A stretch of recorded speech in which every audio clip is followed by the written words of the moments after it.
பெஞ்சல் புயல் காரணமாக பெய்த கனமழையால் பள்ளிக்கரணை பகுதியில் உள்ள காமராஜர் சாலையில் முழங்கால் அளவு தண்ணீர் தேங்கி இருக்கிறது.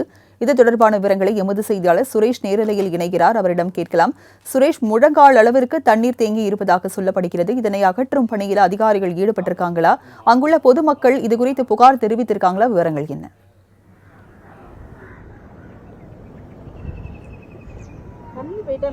வணக்கம் ராஜலட்சுமி. சென்னையில் நேற்றிலிருந்து அதிகமான அளவில் மழை பெய்த காரணத்தினால் சென்னையில் இருக்கக்கூடிய பல இடங்களில் தண்ணீர் தேங்கக்கூடிய நிலை என்பது ஏற்பட்டிருக்கிறது. அது மட்டும் இல்லாமல் தற்போது நாம் நின்று கொண்டிருக்கக்கூடிய பகுதி என்பது பள்ளிக்கரணை பகுதியாகும். இந்த பகுதி என்பது நேற்று பெய்த அந்த கனமழையால் முழுமையாக இந்த பகுதி என்பது தண்ணீரால் சூழப்பட்டிருக்கிறது. அதாவது இந்த பகுதி என்பது மிகவும் தாழ்வான ஒரு பகுதியாக இருக்கிறது. அது மட்டும் இல்லாமல் இங்கு சாதாரண ஒரு மழை பெய்தாவே இந்த இடத்திலிருந்து தண்ணீர் தேங்குவதற்கான ஒரு வாய்ப்பு என்பது எப்போதும் அதிகமாக இருக்குது. அதனால் நேற்று பெய்த அந்த கனமழையால் இங்கு இருக்கக்கூடிய வீடுகளை சுற்றி குறைந்தபட்சமாக 2 அடியிலிருந்து 3 அடிக்கு இங்கு தண்ணீர் தேங்கக்கூடிய ஒரு நிலையை நம்மால் பார்க்க முடிகிறது. அந்த காட்சியை ஒளிப்பதிவாளர் காங்கன் அவர்கள் நேரலையில் காமித்துக் கொண்டிருக்கிறார். இந்த பகுதியில் குறைந்தபட்சமாக 500க்கும் மேற்பட்ட குடியிருப்பு பகுதிகள் இங்கு இருக்கிறது. பொதுமக்கள் அதாவது அவர்களுக்கு தேவையான ஒரு அத்தியாவசிய பொருளை வாங்குவதற்கு கடைக்கு சென்றாலும் கூட ரொம்ப ஒரு பாதுகாப்பற்ற முறையில் தான் இருக்குது. இந்த தண்ணீர் இறங்கி செல்வதற்கு கூட ரொம்ப கஷ்டப்படுகிறார்கள்.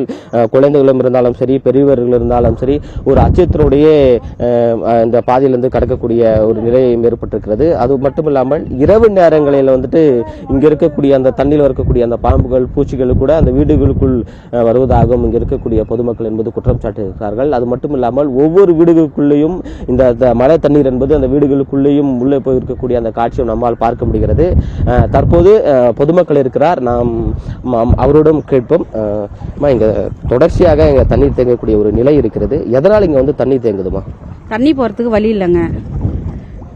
நாங்கள் ஒரு 5 வருஷமாக அங்கே இருக்கிறோம். 5 வருஷமாக இதே மாதிரி தான் தண்ணி வந்துட்டுருக்கு.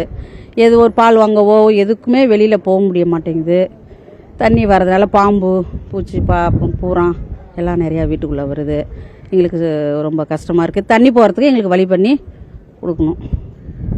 இப்ப பெய்த இந்த கனமழையால இப்ப இங்க தண்ணி நிற்கிறது. குறைந்தபட்சம் எத்தனை நாட்கள் இங்க தண்ணி வடிவதற்கான நாட்கள் இங்க 3 நாள் இல்லாட்டி 4 நாள் ஆயிடுது குறையறதுக்கு.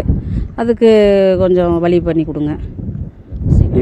இங்க தண்ணீர் தேங்கி இருக்கிறது. அரசு தரப்புல இருந்து அதிகாரிகள் யாராவது இங்க பார்வையிட்டு தண்ணீர் வெளியேற்றுவதற்கான ஏதாவது நடவடிக்கை எடுத்திருக்காங்க? வராங்க, பாக்குறாங்க, செய்யறாங்க. ஆனா அப்புறம் தண்ணி மழை பெய்யும் போது இதே மாதிரி தான் நிக்குது தண்ணி. தற்போது இன்னொரு பொதுமக்களும் இருக்கிறார், நாம் அவருடன் கேட்போம். சார், இங்க தொடர்ச்சியாக இங்க தண்ணி நிற்கக்கூடிய ஒரு நிலை இருக்கிறது. அரசு தரப்புலேருந்து அந்த அதிகாரி எந்த முன்னெச்சரிக்கையும் எடுக்கலையா?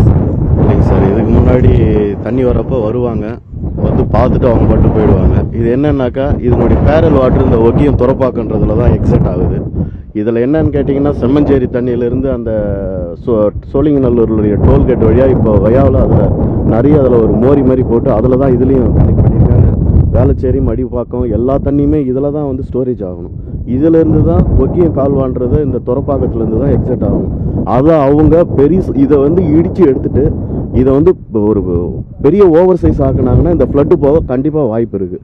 ப்ளஸ் இந்த கரைகள்லாம் இருக்கிறது ஃபாரஸ்ட் ஏரியாக்காரங்க அதெல்லாம் கொஞ்சம் ரிமூவ் பண்ணாங்கன்னா இந்த பரப்பளவில் போகிற ஃப்ளட்டு உள்ளேருந்து ரிலீஸ் ஆகிறதுக்கு கொஞ்சம் வாய்ப்பு இருக்குது. அவங்க இருக்கிறது சின்ன சின்னதாக ஒரு காவா மாதிரி தான் வச்சுருக்காங்க, 2-3 கேப் மட்டும்.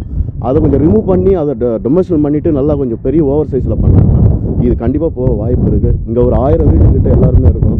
எல்லாருமே இருக்கிறவங்க எல்லாம் மிடில் கிளாஸ்லேருந்து எல்லாம் ஹை லெவலில் இருக்காங்க. யாருமே அதை பொறுப்பெடுக்கல. ஆனால் இதில் லோ மாடலில் இருக்கிற நாங்கள் மட்டும்தான் அதில் கஷ்டப்பட்டுருக்கோம். 2016 நாங்கள் கஷ்டப்பட்டுருக்கோம். தொடர்ச்சியாகவே இந்த பகுதியில் இருக்கக்கூடிய மக்கள் ஒவ்வொரு ஆண்டும் இந்த மழையால் பாதிக்கப்படுகிறார் என்பதை இங்கே இருக்கக்கூடிய பொதுமக்கள் குற்றம் சாட்டியிருக்கிறார்கள். அது மட்டும் இல்லாமல் இங்கே இருக்கக்கூடிய தண்ணியை வெளியேற்றுவதற்கான அதிகாரிகள் யாரும் முன்வரவில்லை என்றும் குற்றம் சாட்டியிருக்கிறார்கள். உடனடியாக அரசு அதிகாரிகள் இந்த தண்ணியை வெளியேற்ற வேண்டும் என்பது இந்த பகுதியில் இருக்கக்கூடிய பொதுமக்களுடைய முக்கிய கோரிக்கையாக உள்ளது. ராஜலட்சுமி, பள்ளிக்கரணையில் முழங்கால் அளவிற்கு தண்ணீர் தேங்கியதால் மக்கள் பாதிக்கப்பட்டிருக்கிறனர். அங்குள்ள மக்களிடம் கலந்துரையாடிய காட்சிகளை பார்த்தும் விவரங்களை வழங்கியதற்கு நன்றி சுரேஷ்.